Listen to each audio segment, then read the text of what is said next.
না ডাইনি, তুমি এমনটা করো না।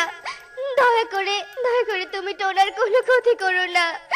আমি তোমার কথা মতো নাগরাজ্য থেকে ওই নীল পদ্ম এনে দিব। তবু তুমি টোনাকে মেরে ফেলো না ডাইনি, মেরে ফেলো না।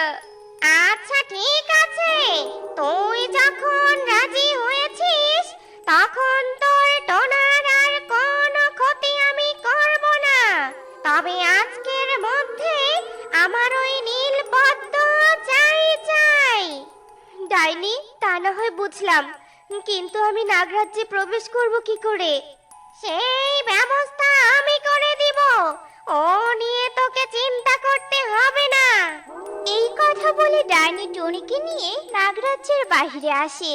আর ডাইনি টুনিকে বলতে থাকে, টনি, আমি নাগরাজ্যের বাইরে অপেক্ষা করছি, তুই নাগরাজ্যের ভিতর থেকে নীল পদ্ম নিয়ে আয়। আর দাঁড়া, আমি তোর রূপ পরিবর্তন করে দিচ্ছি, যাতে তোর নাগরাজ্যের ভিতরে প্রবেশ করতে কোনো অসুবিধা না হয়। কি বলছো ডাইনি? আমার রূপ পরিবর্তন করতে হবে? হ্যাঁ হবে, না হলে তোকে নাগরাজ্যের ভিতরে কেউ প্রবেশ করতে দিবে না। এরপর ডাইনি টুনিকে একটা সাপে রূপান্তর করে। আর সাপরূপী টুনি আর কিছু না বলে নাগরাজ্যের ভিতরে প্রবেশ করতে ধরে। ঠিক সেই সময় প্রচন্ড বৃষ্টি শুরু হয়ে যায়। আর নাগরাজ্যের বাইরে তখন পাহারা দিচ্ছিল এক নাগিন। নাগিন সেই সাপকে দেখে বলতে থাকে, এ কি, তুমি এই সময় পবিত্র নীলপদ্ম দর্শন করতে এসেছো? দেখছো না প্রচন্ড বৃষ্টি এসেছে? আচ্ছা ঠিক আছে, এসে যখন পড়েছো তখন তাড়াতাড়ি নীলপদ্ম দর্শন করে ফিরে যাও। আমি আবার গুহার দ্বার বন্ধ করে দিব। আচ্ছা ঠিক আছে নাগিন, আমি নীলপদ্ম দর্শন করেই চলে যাব। এ কথা বলে সাপটি নাগরাজ্যের ভিতরে প্রবেশ করে আর নীলপদ্মের কাছে চলে যায়। এই তো সেই নীলপদ্ম। আমাকে নীলপদ্ম নিয়ে তাড়াতাড়ি চলে যেতে হবে। কিন্তু আমি নীলপদ্ম নিয়ে যাব কি করে? বাইরে তো নাগিন পাহারা দিচ্ছে। নাগিন তো আমাকে দেখে ফেলবে। কি করে যে নাগরাজ্যের বাইরে যাব বুঝতেই যে পারছি না। সাপরূপী টুনি এসব কথা ভেবে নীলপদ্মটি মুখে তুলে নেয় আর ভাবতে থাকে কি করে সে নাগরাজ্যের বাইরে যাবে। ঠিক তখনই একটা চিৎকার ভেসে আসে। বাহির থেকে চিৎকার ভেসে আসলো মনে হয়। কে এভাবে চিৎকার করলো দেখি তো গিয়ে।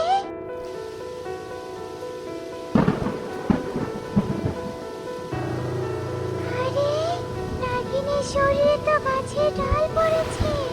এই সুযোগে আমাকে এখান থেকে পালাতে হবে। সাহায্য করো, কেউ আমাকে সাহায্য করো, আমাকে সাহায্য করো। নাগিন সাহায্য চাইতে থাকে, কিন্তু সাপরূপী টুনি নাগিনকে সাহায্য না করে নাগরাজ্যের বাইরে চলে আসে আর ডাইনিকে বলতে থাকে, ডাইনি তুমি কোথায়? আমি নীলপদ্ম নিয়ে এসেছি।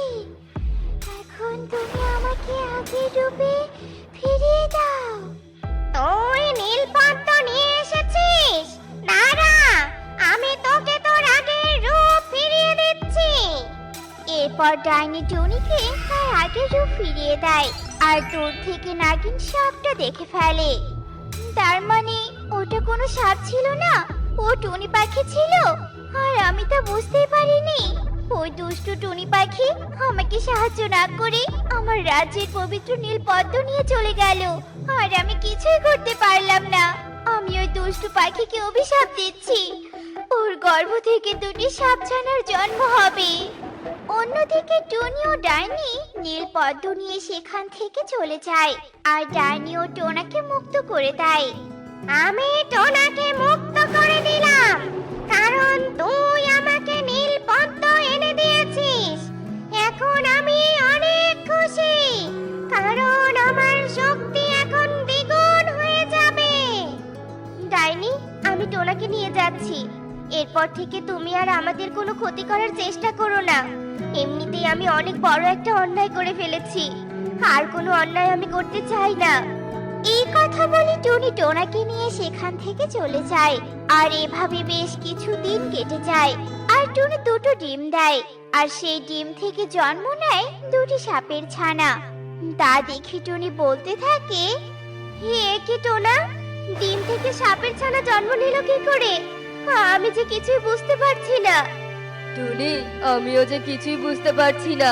সাপ ছানা তো আমাদের ডিম থেকে জন্ম নেওয়ার কথা নয়। টোনা, আমার মনে হয় আমাদের তান্ত্রিক বাবার কাছে যাওয়া দরকার। তান্ত্রিক বাবা সবটা বলতে পারবেন। হ্যাঁ টুনি, তুমি ঠিক বলেছো। আমাদের এক্ষুনি তান্ত্রিক বাবার কাছে যেতে হবে। এরপর টোনা ও টুনি তান্ত্রিকের কাছে যায়।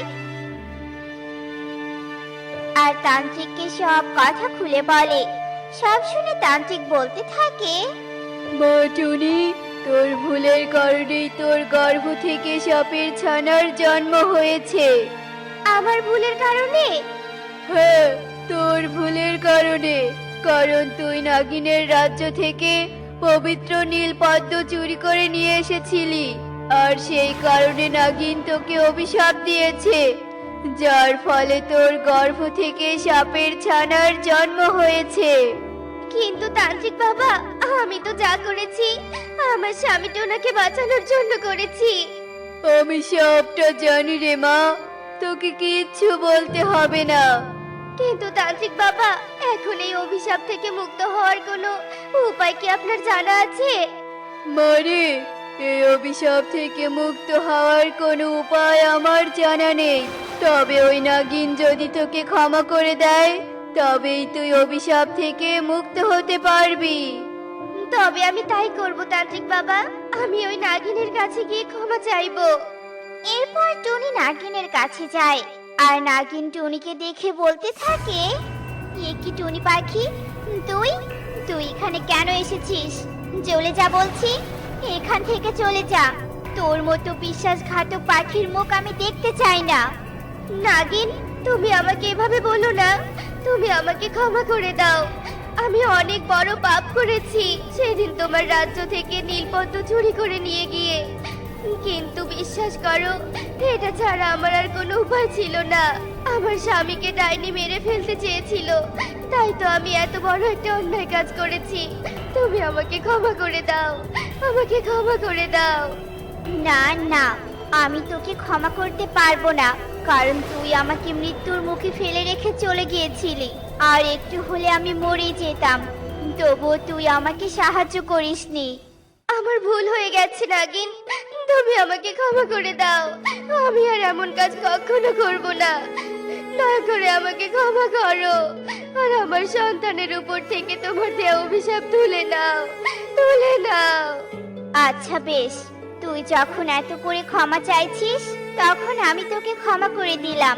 আর তোর সন্তানের উপর থেকে আমার দিয়ে অভিশাপ তুলে নিলাম। তবে তুই আমাকে কথা দে, তুই আর কখনো কারো ক্ষতি করবি না। আচ্ছা ঠিক আছে, আমি আর কখনো কারো ক্ষতি করব না। আমি তোমাকে কথা দিলাম। এরপর নাগিন টুনিকে ক্ষমা করে দেয়। আর টুনির সন্তানের দিয়ে অভিশাপও কেটে যায়। আর অভিশাপ কেটে যাওয়ার ফলে সাপের ছানা দুটো পাখির ছানায় রূপান্তর হয়। তা দেখে টোনা ও টুনি অনেক খুশি হয়। আর তারা সুখী দিন কাটাতে শুরু করে। দেখলে তো বন্ধুরা, ক্ষমা মহৎ গুণ। কেউ ভুল করে তার ভুল বুঝতে পেরে যদি ক্ষমা চায়, তবে তাকে ক্ষমা করে দেওয়া উচিত। এমনই সব মজার মজার শিক্ষণীয় টুনি পাখির গল্প পেতে আমাদের সাথে থেকো। আর গল্পটি কেমন হয়েছে তা কমেন্টে জানাতে ভুলো না কিন্তু। Bye bye. মা টুকি, তুই বাড়িতে থাক, আমি চুড়ি বিক্রি করতে যাচ্ছি। মা, একে একে বাড়িতে থাকতে যে আমার একদম ভালো লাগে না।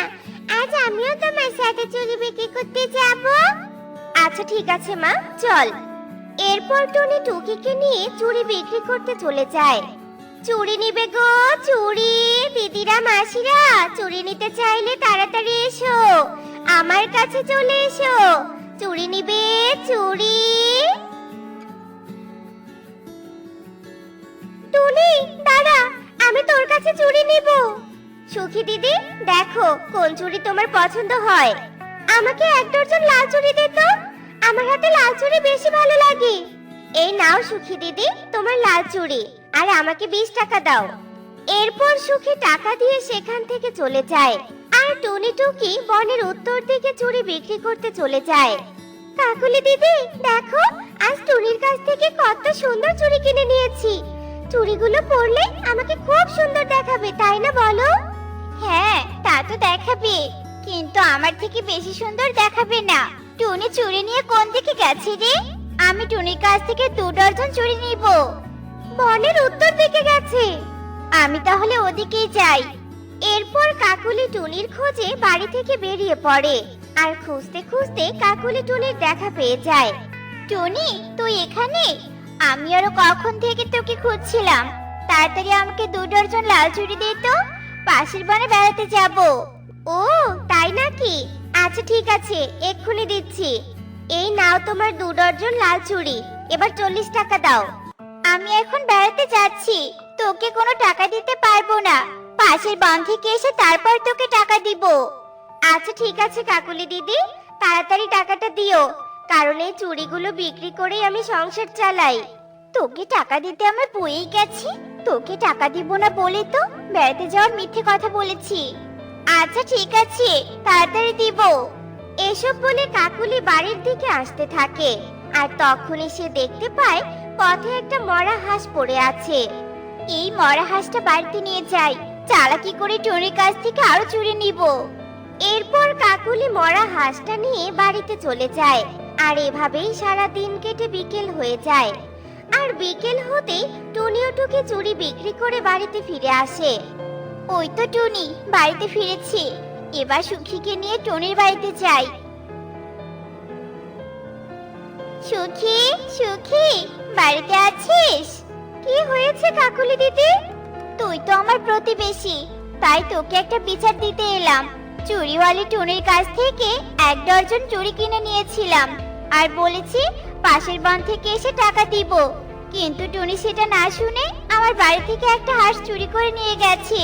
তুই টুনির কাছ থেকে হাঁস নিয়ে দিবি, চল। আচ্ছা ঠিক আছে কাকুলি দিদি, চলো।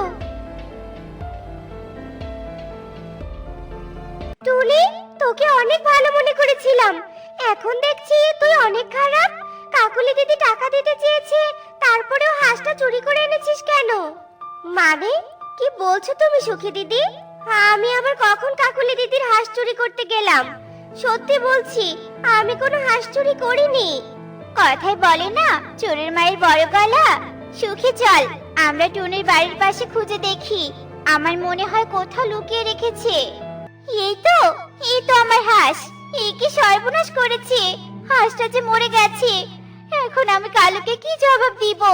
এই হাঁসটাকে যে কালু খুব ভালোবাসতো, শয়তান টুনি বুঝি হাঁসটাকে খাবার খেতে না দিয়ে মেরে ফেলেছে। কাকুলি মাসি, আমার মা সত্যি বলছে, তোমার হাঁস চুরি করেনি আমার মা। এখানে কোথা থেকে এসেছে এই হাঁসটা সেটা আমরা জানি না। চুপ কর টুকি, চোরের মেয়ে হয়ে মায়ের নামে সুপারিশ করতে এসেছিস? টুনি, কাকুলি দিদিকে ভালো ভালো হাঁসের জরিমানা দিয়ে দে, নয়তো এই কথা বন প্রধানের কানে গেলে তোকে কঠিন শাস্তি পেতে হবে। তোমরা যখন জোর করে আমাকে চোর বানিয়ে দিচ্ছ, তখন আর কি করার? টাকা থাকলে তো জরিমানা দিতাম, কিন্তু আমার কাছে এত টাকা নেই। আজকে চুরি বিক্রি করেছি, টাকা পেয়েছিলাম, তা দিয়ে আবার চুরি কিনে নিয়ে এসেছি বিক্রি করব বলে। সেই চুরিগুলোই আমাকে দিয়ে দে, আর বাকি টাকা কয়েকদিন পর দিয়ে দিস। আচ্ছা ঠিক আছে কাকুলি দিদি, তাই দিচ্ছি। এরপর টুনি চুরির ঝুড়ি এনে কাকুলিকে দেয়, আর কাকুলি চুড়িগুলো নিয়ে খুশি মনে বাড়িতে চলে যায়। মা, তুমি চুড়িগুলো দিয়ে দিলে কেন? এখন তাহলে আমাদের সংসার কি করে চলবে মা?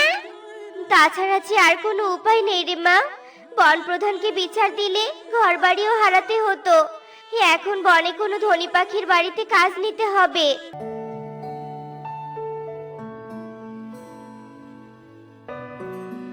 কালু, শুনলে তো আমার বুদ্ধির কথা।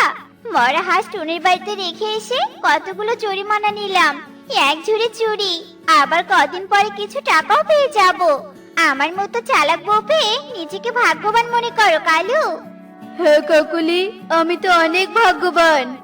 এসব বলে কালু কাকুলি গল্প করতে থাকে, আর এভাবেই সেই রাত কেটে যায়।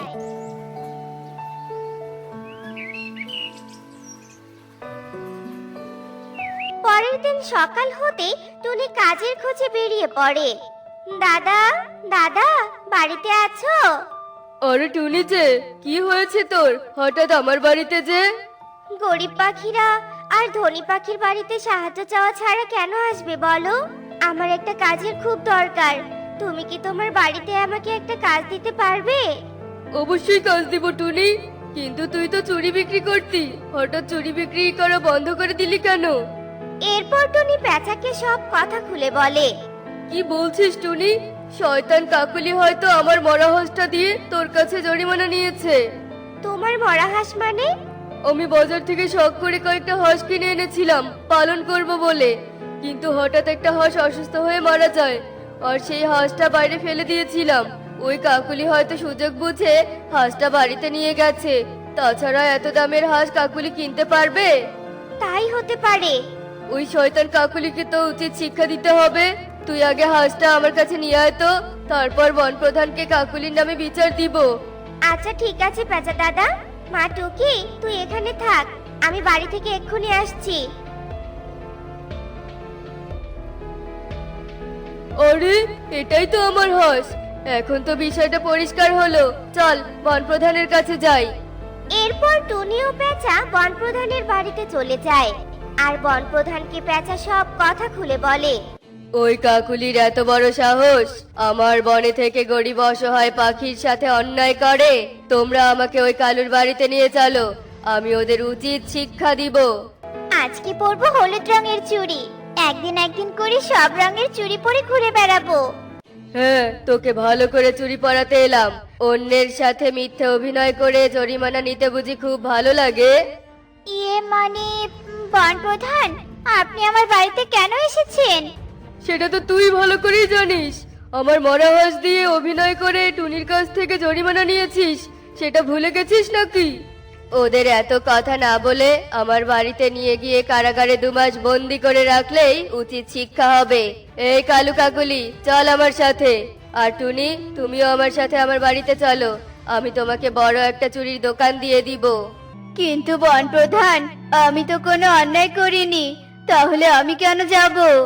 তুই থাকতে তোর বউ অন্যায় করেছে কেন? তোর দোষ তো এখানেই।